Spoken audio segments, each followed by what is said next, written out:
Hello, everyone, and welcome to Special Talking Feds One-on-One. Our guest is somebody I think about at least twice a week when I read anything, I mean anything at all having to do with elections and voting rights, because that is an area that seems to be very ripe for different kinds of attacks from the Trump administration and Project 2025. I speak, of course, of Marc Elias, the founder of Democracy Docket, a leading digital news outfit covering the fight to protect voting rights and elections in the courts. And he's also the firm chair at Elias Law Group. He is both the theory and practice of voting rights top person in the country and a nationally recognized authority in voting rights, redistricting, and law. Marc, always a pleasure to be with you. Thanks so much. Thanks for having me. All right, let's cut right to the chase, because a few weeks ago we got what seemed like a pretty alarming report of a broad effort from within DOJ, though maybe launched from other parts of the administration, just to kind of get their fingers in, as best I could tell, state and local voting apparatuses and processes. What the hell are they doing there? Yeah, so look, this is one of the most concerning trends that I think has been underreported on. So I'm glad you started with it. We are watching as in state after state after state, the Department of Justice is seeking really very granular confidential information about voters and voter rolls in those states. Every state obviously has to maintain a statewide voter database of who has voted, where they live, when they registered, whether they voted in one primary or the other. Obviously, they don't know who you voted for, but this voter data is very detailed and it's very comprehensive. This is the data when we talk about sometimes about voter purges. This has, will Right. also include like whether someone's been removed from the rolls, right? When were they added, like that kind of stuff. And it is not usually the kind of information that the federal government would want, because after all, we don't really have federally run elections. We have state run elections. And it's definitely not data that the Department of Justice would want, right? You might want some of this information if you are the Election Assistance Commission and you're trying to figure out the way in which different states process mail-in ballots or something like that. But why does the Department of Justice, why is Pam Bondi and her office and the U.S. Attorney's offices seeking this information should be of great concern because there is no natural reason why they'd want it. And you might think, okay, well, if there is a criminal investigation in a state, maybe they would seek access to some portion of it. But what we've seen is in state after state after state, it's not credible, first of all, that there are criminal investigations in all these states. But second, they want all the data. They want the whole thing. So there are a couple of possibilities here, none of which are particularly good. One is that they are just posturing. They are trying to show the Republican faithful, Donald Trump, that they are actively searching out election fraud, and this is one of the ways they do it. At the other end of the spectrum, we have midterm elections coming up in 2026. Right. And, we saw Donald Trump in the aftermath of the 2020 election try to weaponize the Department of Justice, unsuccessfully, by the way, unsuccessfully under Bill Barr. But, I can't believe I'm just saying pining for the days of Bill Barr, but Pam Bondi is no Bill Barr. Strange days indeed, yeah. Right. And so that would be at the bad end of the spectrum. Yeah, well, but let me ask Marc, because my sense is, well, two things. First, my sense is that while Bondi issues the various requests that are sort of almost informal with different state officials, that the origin of the idea, I think, is elsewhere and of in the 2025 catacombs. And do you know anything about that? And then second, any kind of trove of information in the abstract can be valuable for any kinds of things, from get out the vote to voter purges and the like. But do we have a concrete sense, a paranoid conspiracy? And thank you very much for entertaining them, because we need to, of what the data they're trying to collect could actually be used to abuse the process? Sure. So let's take the first part. Like, where is this emanating from?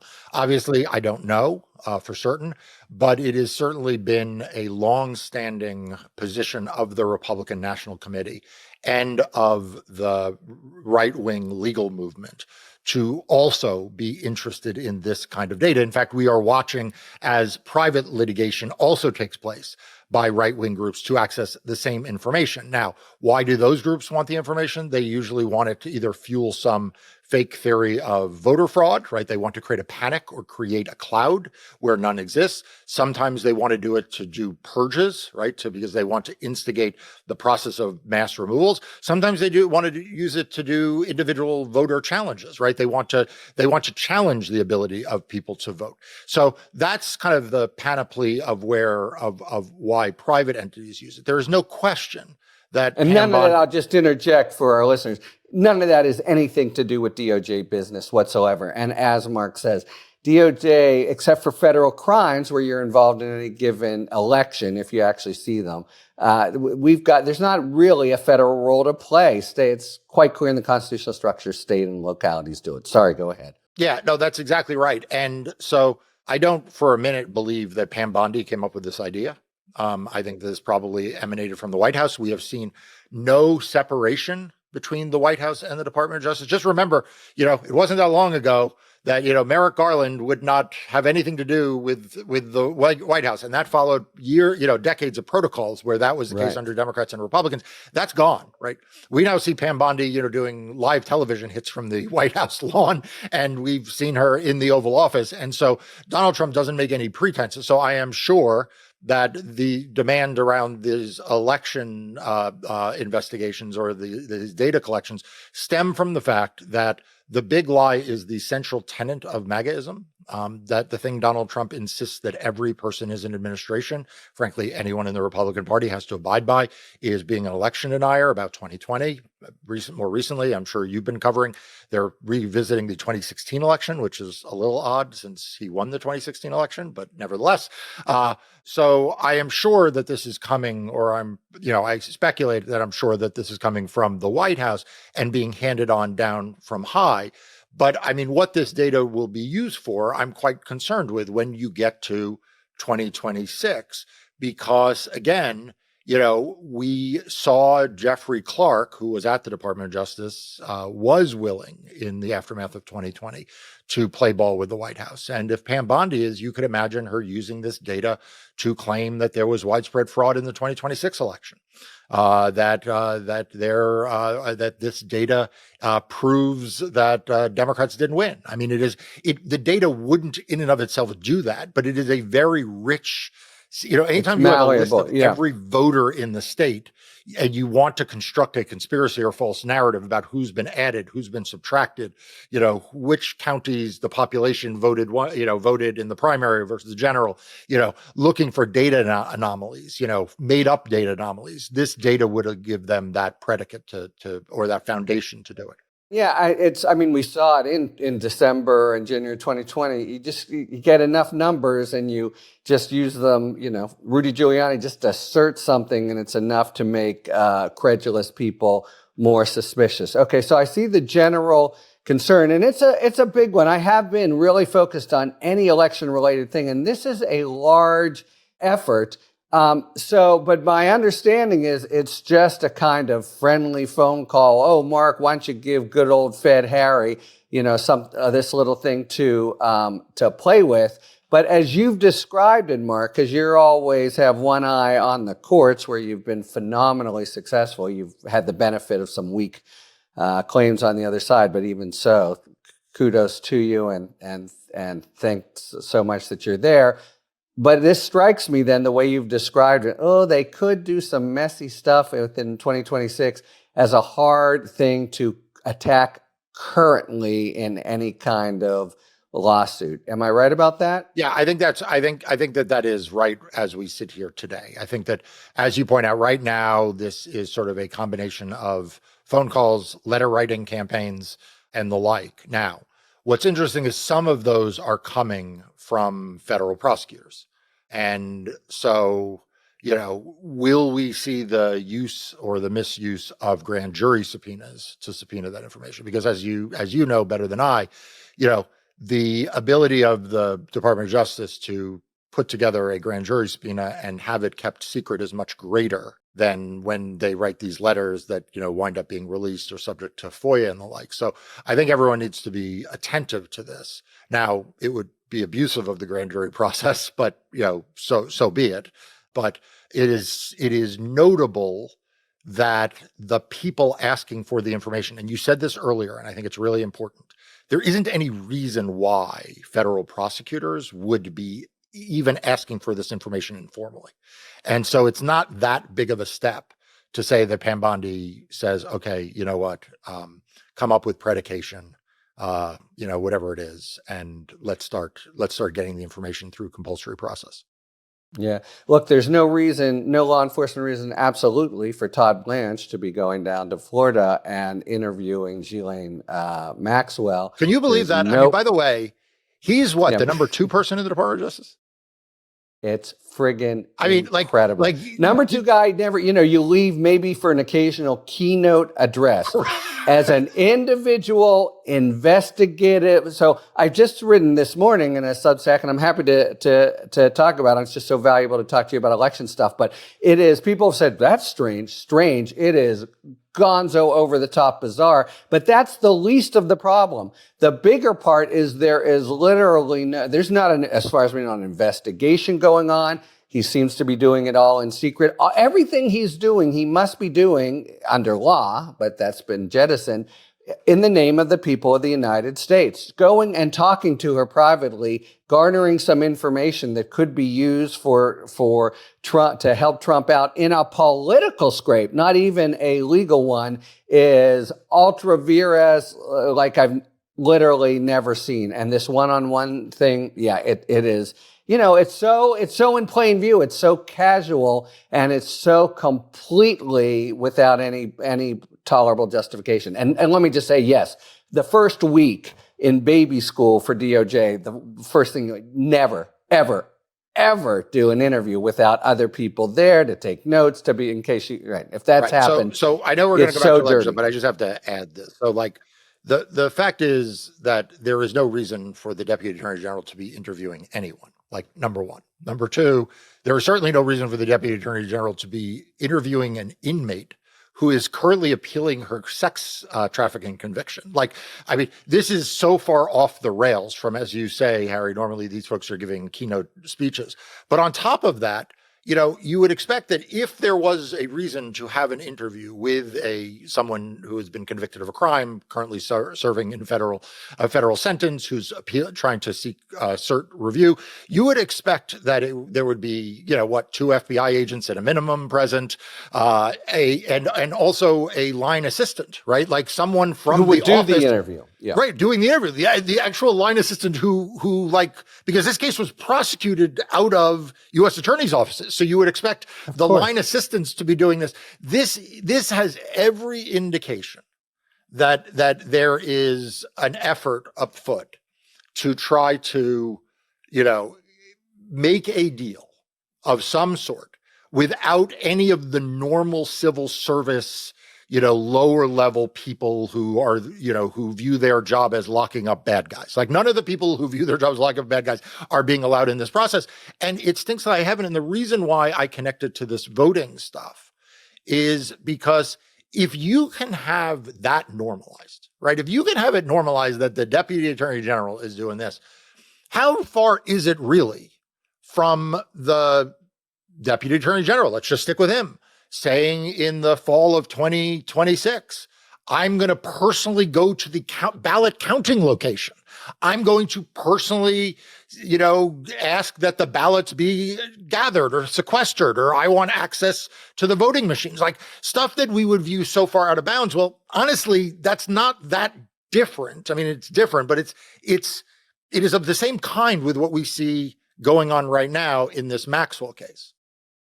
I would say it's not that different because it's besides its bizarreness. And you're out. Look, you said there's maybe a deal afoot. There, it seems to me clear. I don't see what other possibility there is. But that deal, whatever it would be, has to involve. It's all he can do. Blanche, the deputy attorney general, giving away stuff that belongs to the people. You get, when you make a deal with someone, they give information and you can put a case together and that's to the people's good, or you can otherwise streamline things. It's verboten for it to be, you can give some kind of leg up to a person, much less a person in a political process. If there seems not, if there were a file open here, Mark, then when Bondi told, they've laid waste to all of this, but Bondi would have been strictly forbidden from telling Trump his name is in it. This, besides beyond the pale, like beyond the universe pale of weirdness and unprecedentedness, can only be about using the powers of the Department of Justice to give some political value or advantage if it comes up. I mean, plus it's only him. So what happens if she says things that are, not so helpful to him? Can he just say the things that were helpful? That's why when you have somebody there, you couldn't get away with it. Stinks to high heaven is a very nice way to say it. Let me put it that way. And yes, you're totally right with the general theme. The general theme, it is my sense, I don't know if you share it, that people have been a little bit quizzical. That's odd. But it's like quizzical. This is a brazen, bank robbery in plain sight, and with using DOJ and the people's money. So that they are not completely wigged out shows just how corrupt and far down the line we have gotten, I think, without a doubt. So the reason why I connect the manner in which this is proceeding with the way in which I worry about the elections is that you would think that if there was any part of the Department of Justice for which the norms and the standards and the rules had to be obeyed, it would be an incarcerated, convicted felon for sex trafficking who is still seeking an appeal. Okay, so like this sets off, this is like as you said. And on behalf of someone you've already represented, by the way, there's conflicts issues also for Blanche. Go ahead, yeah. And so if in some ways I look at this stuff, like sure, Donald Trump has his own reasons to want the Epstein stuff to go away. But I also look at it, though, from a sort of a longer range perspective, which is this is where they're setting the bar 6 months in. Where will they set the bar a year in? Well, it's not going to be more ethical. Like, it's not like they're going to be like, okay, well, next time we definitely can't do that again. Right. And so by the time you get to 2026 and the elections, are we really so sure that a Department of Justice that has been willing to have its senior most officials? I mean, remember, you also had the Eric Adams, the handling of the Eric Adams case that led to everything with Beauvais. Right. Yeah. But with Beauvais, and, I think you could argue that that was like the gateway drug to this, right? This is now more egregious than that. And that was egregious, right? So it's just going to get worse and worse. And so when you get to the elections and you have Donald Trump, who's like, look, I can't lose power in the House and the Senate because that would spell the end of my political dominance of Congress. What will they be willing to do? Now, I don't think they're not going to cancel elections. Like, people should not jump to the ultimate conclusion. There are going to be elections, but the question of how fair and free they are, I think, is on the table because these people are not going to be constrained by anything approaching the normal rules and the normal policies. So if you don't see, whether it's the legacy media or civil society groups and others jumping up and down now, I just worry that as we get further along, it becomes harder and harder for people to jump up and down. That is exactly right. And that is the lessons of history. When, authoritarians who have successfully moved in, they haven't just taken the army across the square and taken things over. It's exactly this, the capturing of legal apparatus. And that's why I always have one eye. I think about you all the time, Mark, but it's true because this has to be the most successful kind of end game, and it's always if they can do this. To me, one of the kind of stupefying points of what Blanche has done is the basic casualness with it seems strange. My Substack today is like strange ? Try indefensible, and I do think anything that's even vaguely procedural, people are just, whatever. So I totally agree. And in fact, I really, really want to talk about gerrymandering with you, but just briefly, it's always, it seems to be, there aren't that many new ideas, it seems. Project 2025 sat there in its little workshop and put all this stuff together. But again, it's this canard of all the fraud out there. That would be the justification. My only question to you is anything new about their kind of claptrap about all the fraud there, anything at all, or is it the same refrain that, as far as we know, they would use to try to make mischief after or in the wake of an election? Yeah, it's an interesting point. It is largely the same with a slightly different emphasis, right? So if you think about it, the 2020 election, their emphasis was on mail-in voting, right? So that was the grand conspiracy that they had was mail-in voting. In 2024, really where they were lining up, and if you remember, we talked about this, you and I talked about this, many people were talking about this. We were all really worried about the certification process because of the short time frames around presidential elections having to be certified. Right. They were, a lot of what you heard from the right wing was, you can't force us to certify elections we don't believe are accurate.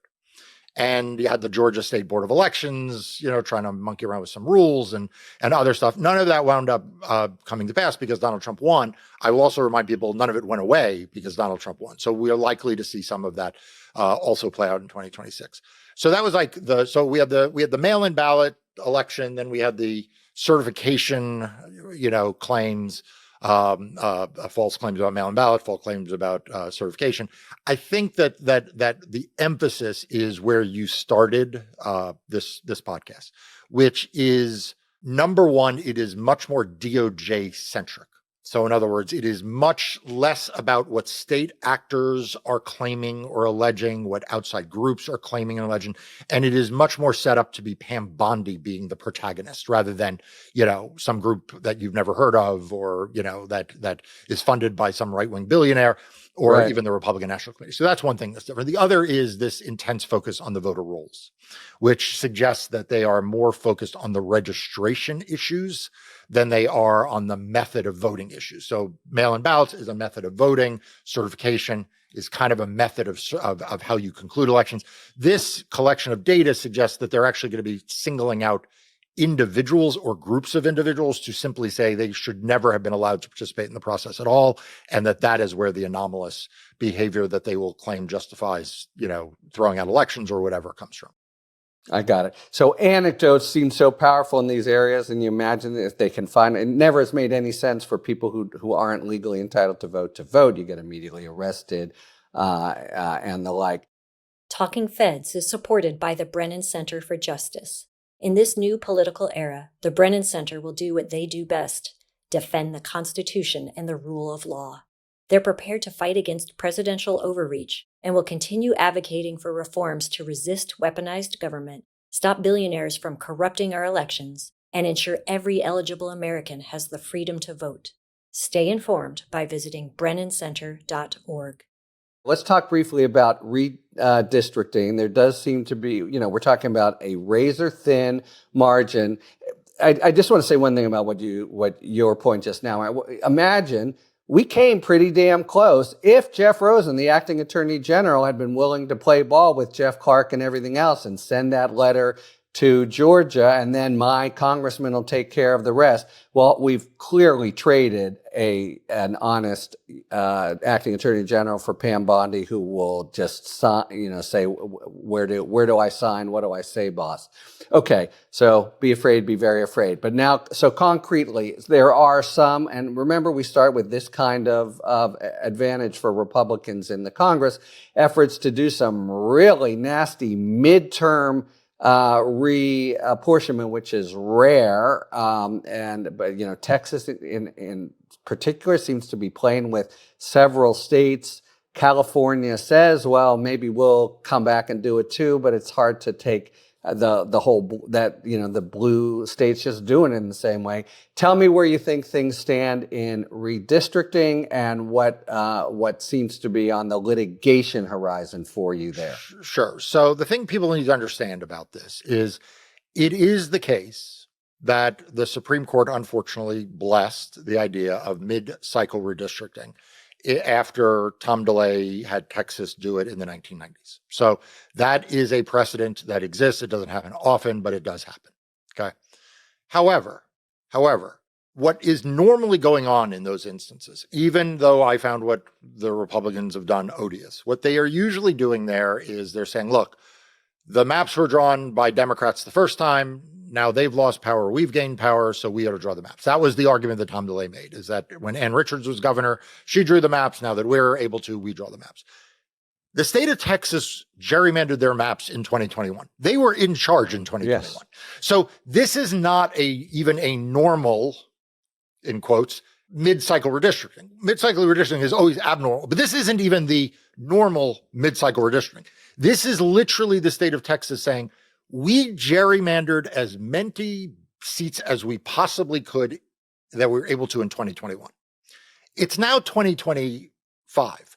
So we want to take another run at it and actually squeeze out another 5 seats. Like we literally want to squeeze 5. out That's 5, huge, right? Yeah. 5 more seats, because we now have mid-cycle data that lets us target with even more precision Democrats and minority voters, and we think the courts will go along with it. So we're going to take what was a gross gerrymander and turn it into a grotesque gerrymander. And that is unprecedented. That has never happened in American history. Okay, so yes, mid-cycle redistricting happened, but this has never happened, where you had a gerrymander that was then doubled down and tripled down in this way. Now, what Donald Trump is saying and what the House Republicans are saying is don't stop in Texas. Why stop in Texas, right? You, the governor of Missouri, ought to do this. You ought to do this in Ohio. You ought to do this, in every state where Republicans can. They ought to look to squeeze out another seat, another 2 seats, another 3 seats. So that's where that stands. Now, I have repeatedly said never participate in any political process involving voting in elections that requires Republicans to act in good faith. So I don't believe that the Republicans are going to do the right thing. I think they're going to do the wrong thing, and you are safer off predicting that they're going to do the wrong thing. I also think they're going to get sued. I think they're going to get sued in Texas. I think they're going to get sued in all these other states where they try to do this because, as I said, they have already grotesquely gerrymandered these states. In many of these states, they are already being sued because their gerrymanders were illegal. And they are making a cynical calculation, Harry. They are making a cynical calculation that one of 2 things happens. Number one, they're able to do it and run out the clock. It will just be too late, right? The courts won't move Always fast. An election problem, yeah. Right. The second is, and this is really the big one, they are assuming that at the end of the day, the Supreme Court will break their way. A couple of years ago, Alabama, Louisiana, they deprived Black voters of their statutory rights under the Voting Rights Act. Why did they do that? Because they could. But why else did they do it? Because they thought that the courts would go along with it. Now, it turns out the courts didn't go along with it. And to their surprise, they lost the case in the U.S. Supreme Court in Alabama. But it was to their surprise. And in brief, Mark, would this be the Supreme Court saying that Section 2 of the Voting Rights Act doesn't support a private right of action? You got it. Right. Yeah. You got it. You got it right there. They're sort of leaning into that we can step over the line. Yeah. And either it will be too late and it just won't get resolved, or push comes to shove, the Supreme Court will either say no private right of action, or they'll cut back on Section 2, or they'll do something. And that is the danger that, frankly, this Supreme Court has set up in the way in which it has handled so many of the cases with its shadow docket. It has, I think, and I think you would agree with this across the board, it has created kind of a mentality on the right that, we'll get away with it for now. Yeah. We'll probably get away with it forever, but we'll get away with it. The cavalry's going to save us again. Yeah, but we'll get away with it for now. And that's what I worry about. Right. Although now is the future. Marc Elias, everybody wants a piece of you, and it'll only increase as things go down the line. But I hope you'll include us in the grabbing because it's so valuable and important to talk to you. I just want to say you've got a panoramic view. Anything big I've missed that you want to leave our listeners with before the next time we check in? Yeah, look, the thing I want to say to all of you, and I'm going to embarrass Harry a little bit here. You know how you're reading now about how CBS capitulated and like they fired Colbert and they gave $16 million. Donald Trump thinks they gave more. You're reading about how like the Washington Post is like basically causing frankly, a mass exodus of its opinion columnists because Jeff Bezos has put his thumb on the scale. And you hear a lot of people in the media, a lot of people in the law that say, oh my God, that's terrible. That can't happen. Well, that happened to Harry, but you know what he did? He picked up and he left. Picked up and he left. This happened at the LA Times. And when Harry picked up and left, people were like, oh, well, that's just one newspaper out in LA. It's the LA Times, huge newspaper. And like they celebrated you for it, but I don't think they understood what the cost of capitulation would look like. And too many of your former colleagues in the legacy media space, I'm not going to call them out by name, they are still thinking, well, maybe this passes. So you are a hero for what you did. You are a hero for standing up for lawyers and standing up for columnists and standing up for the media and showing that actually, no, you're not going to just hide and go along, get along and act as if all of it is normal. And you did that and you left and you started and you have expanded your Substack. So my ask is that everybody subscribe to Harry's Substack because we didn't. Yeah, because it won't be the size of the LA Times, or at least not yet. But we have to support. We have to support people who have the courage to do what's right, because we spend so much time talking about all the people not having courage that we got to really reward the people who have them. So anytime you want me on, Harry, I'm with you, and you are a personal hero of mine. You're too kind, but I do want to say the things we're talking about, if they hit that ultimate point, it really is to us. And I don't mean just the correspondence. It really is and we've seen it have some impact on Donald Trump. If there's a strong pushback, that might be the only thing, but the effective thing that makes him hesitate and cows him. Anyway, Marc, back at you. You're my hero in this most important of all places where God knows what's being cooked up even as we speak. So we'll look forward to you to telling us and to all of us, yes, to fight it out, raise it, shout from the rooftops. Thank you so much. Godspeed, and hope to talk to you soon. Thanks. Thanks for tuning in.